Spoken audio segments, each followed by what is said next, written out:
नमस्कार, स्वागत आहे तुमचे आमच्या चॅनेलमध्ये। आवाज महामुंबईचा, शोध बातमीचा, कौल मनाचा। चला तर मग आमचे चॅनेल शेअर करा, लाईक करा आणि सबस्क्राईब करा। धन्यवाद। पेणच्या ऐतिहासिक भुंड्या पुलाची आर्तसाद, तो मोजत आहे आज शेवटचे श्वास।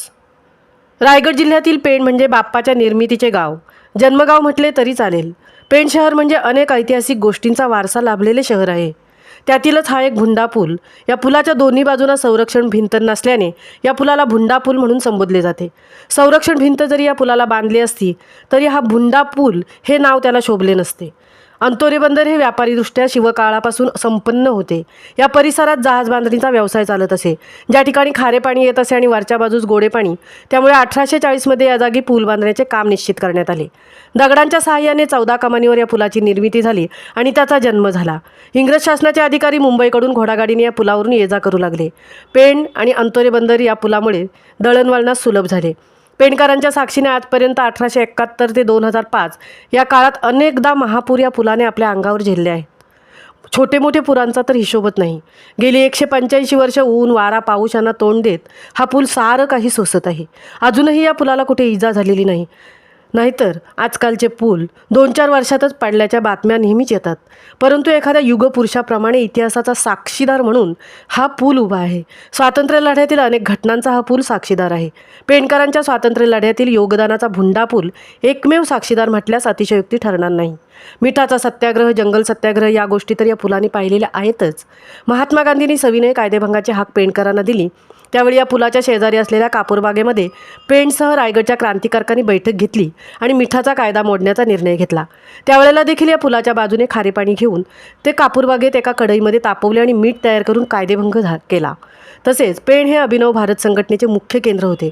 14 कलेक्टरांचा एकाच दिवशी वध करण्याचा जो कट शिदला, त्यावेळी मुंबईकडून जी पिस्तुलं आली, देवाणघेवाण झाली, या घटनेचा साक्षीदार देखील हा पूल आहे।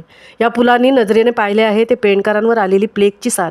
त्यावेळी अनेक पेणकरांनी आपले जीव गमावले आहेत। परंतु 1924ला जी प्लेगची साथ आली त्यांनी पेणसह रायगड जिल्हा हादरला। पण पेणकर हुशार, या साथीवर त्यांनी नामी युक्ती शोधली आणि आपले जीव वाचवण्यासाठी पेणकर स्थलांतरित झाले। यामध्ये सर्वात जास्त स्थलांतरित झाले ते म्हणजे पाटणोली, म्हणजे आत्ताचे पाटणेश्वर। या गावाच्या बाजूला असणाऱ्या खैरे या ठिकाणी लोक जाऊ लागले। तसेच सापोली, कोंडोशी या भागात देखील पेणकर स्थलांतरित झाले।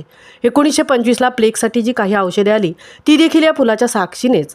अशा दुःखद घटना जरी या पुलाने अनुभवल्या असल्या तरी काही सुखद गोष्टी देखील या पुलाने अनुभवल्या आहेत। महात्मा गांधी, लोकमान्य टिळक, नेहरूजी यांच्या पदस्पर्शाने पावन झालेला हा पूल आहे। पेणकरांच्या दळणवळणाचा आणि पेणकरांच्या प्रगतीचा खरा एकमेव साक्षीदार हा पूल आहे। पण हाच ऐतिहासिक वारसा आज नष्ट होऊ पाहत आहे। निव्वळ शासकीय अधिकाऱ्यांच्या दुर्लक्षितपणामुळे या पुलाच्या अंगाखांद्यावर वाढलेले पेणकर आज कित्येक माहेरवाशिणी आणि सासूरवाशिणींच्या आठवणी या पुलासोबत जोडल्या गेलेल्या आहेत। उगवत्या सूर्याची साक्ष असणारा, निसर्गाची लयलूट असणारा पेणकरांचा सखा सोबती, पण त्या आठवणी आता भूतकाळात जमा होणार आहेत। या पुलाला अतिशय हृदयद्रावक अशा वेदना होत आहेत, कारण गणपती विसर्जनाच्या मिरवणुका, दरवर्षी पावसाळ्यात डोक्यावरून पाणी घेण्याचा आनंदास तो आता पूल कायमस्वरूपी मुकणार।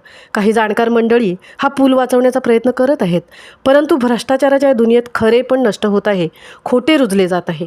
ऐतिहासिक वारसा जतन करून ठेवण्याऐवजी त्याचा ऱ्हास होताना पेणकरांना उघड्या डोळ्यांनी पाहावयास लागत आहे। असा हा पेणकरांचा ऐतिहासिक वारसा असलेला भुंडा पूल पेणकरांना आज आर्तसाद घालत आहे। हतबल होऊन आज अखेरचा निरोपही मागत आहे। अखेरचा हा तुला दंडवत, सोडून जातो गाव, दरी दरीतून मावळ देवा, देऊळ सोडून धाव।